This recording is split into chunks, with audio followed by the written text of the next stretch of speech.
Okay, so we have a mirror matchup. Nighthawk versus Kevlar Silverback, otherwise known as Roe. Have an interesting opener from both going for a guardsman first. Kevlar going for triple guardsman first, which is very odd, versus Nighthawk with his guard, engineer, engineer, guard.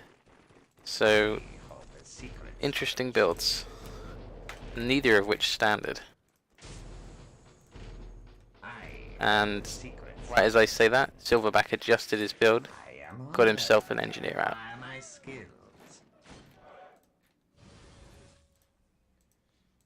And I think that Nighthawk with his 2 scouts isn't going to be that good for this map. This is a map where you essentially have 3 lanes to cap, and having just 2 scouts may cost you in terms of your capping potential. Yeah, this is a very interesting plays from both players here so far, but very similar at the same time. Both got infantry commands coming out real quick, and Nighthawk getting out some guardsman riders. Now those could definitely do some work here. Conscripts definitely don't stand a chance to guardsman riders. His builders will be at threat from the guardsman riders. See how he makes use of them. What we see here, because of only having 2 scouts, Nighthawk is a little bit late to his capturing his own base. Not super late, but just a little bit behind in comparison. And behind this aggression, these 2 Rough Riders meeting each other straight in the middle. Look at that. Rough Riders versus Rough Riders, not something you see very often. Both players furiously spamming the reinforce button. So this is going to be a messy fight for both players. Although the one has conscript support. And Nighthawk has lost his morale first and took some serious losses. Once that morale was broken, they just got gibbed. Ready to ride, ready to ride. Yes, my lord. Here they come. And you see the build of having 3 scouts. Now all 3 of these middle points are being capped simultaneously by Silverback. So picking your amount of scouts early game is incredibly important, and that's really paying off for Silverback. It will pay him off this game, I think. But Nighthawk has gotten tier 1 now, and we could be seeing again some assault tanks coming out here soon. He has his engineer, but it was caught out, and it was encased in Rough Riders before it could reach the listening post. So some good harassment here. But also some good defense as well, putting the units inside his field command and instantly giving those Rough Riders. For the most part, it seems. Although there's still 2 of them. Oddly enough, the field command was not trying to finish off that. And 1 Rough Rider barely escaping. And the Rough Rider still alive from Nighthawk seeing them off. Yeah. We're under fire. And the mechanized command is going down. So we may very well see those assault tanks coming in here.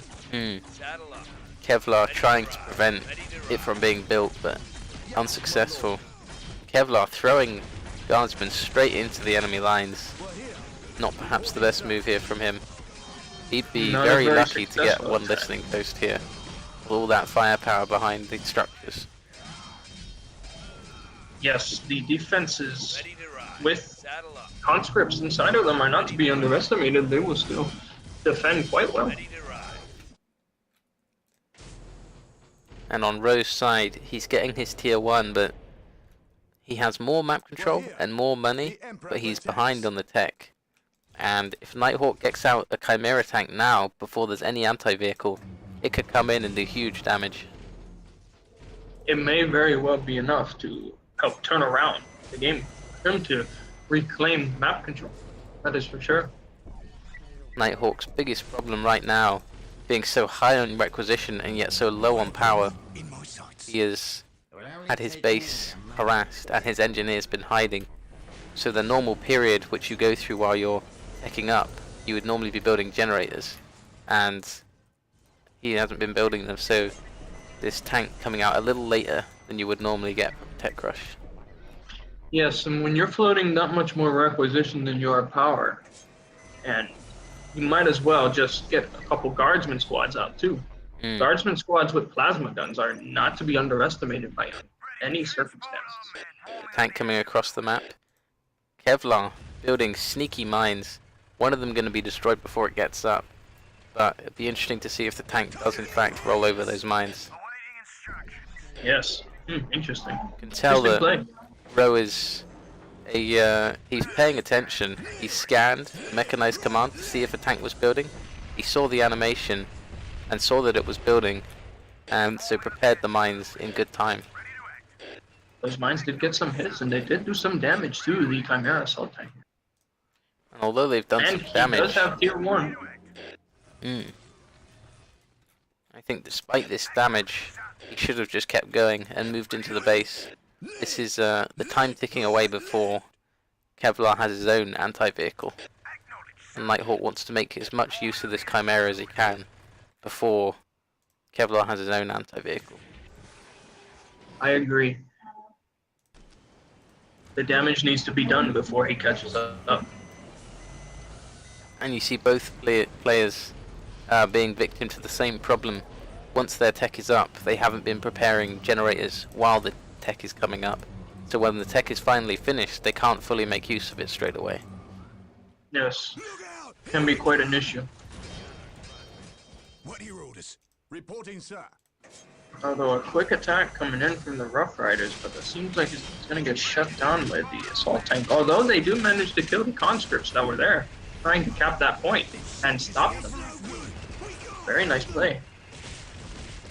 Oh, and these guardsmen do have melta guns as well. And here comes the assault tank from the other guard player. Alright. Those melta guns doing huge damage to this tank, coupled with that anti-tank launcher. Absolutely. These early guardsmen with these upgrades will take down tier 1 tanks easily. And right now, it's looking not so good for Nighthawk. He has less map control, less economy, and the tank numbers are building for Ro. Ready to ride. Yes, he has 2 to the 1 right now, although one of them is sitting further back. Nighthawk here, doing a good move to try to ram these Imperial Guardsmen with all these anti-vehicle weapons added. He's done well to do that so far, but the other tank is blocking his path, so he can't knock them over anymore. And those melta guns have got free reign. Yes, to be honest, I believe he should have focused the guardsmen with the heavy flamer that he had bought on that assault tank and take out that damage.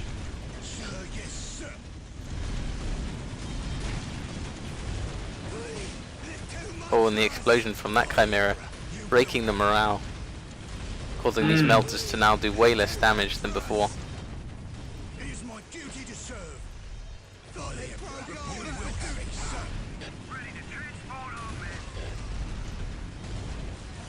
Very interesting fight going on here. I think Nighthawk is trying his best here to hold on and try to stop this push.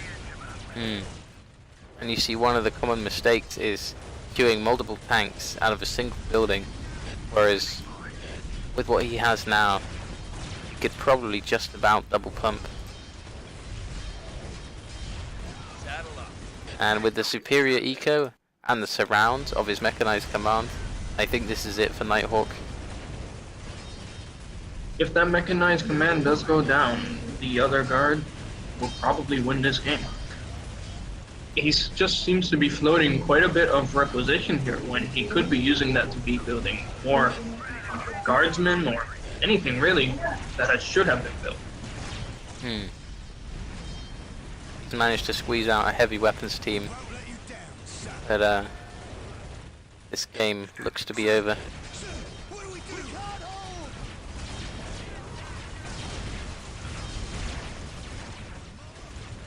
Yes, he has quite a few. The other guard has guardsmen, special weapons team, and a few tanks of his own. I think the game is one for Kevlar Silverback.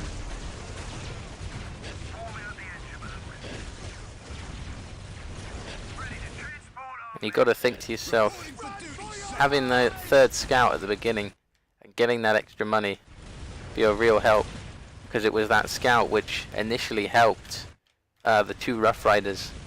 One guy having the third bottom scout and the other not. And it's all dominoes from engagements like that. It really comes down to it. In the end, that's where it all started. He lost that first engagement, and he ended up losing map control. Which in the end led up to this. And that is a GG right there. I think it's the win and loss of this game was Nighthawk not pushing in with that tank. The mines seemed to scare him off a bit, and that allowed Kevlar to make up for the fact that he was late teching. So what could have been enormous damage done with that heavy flamer and that Chimera assault tank was wasted through the timing. Absolutely, I agree with you there. Maybe he thought he needed to keep him on defense from any more potential Rough Riders trying to run in. Not entirely sure, but I absolutely agree. It should have been used on the offense there. Well, he still was in the lead on tech.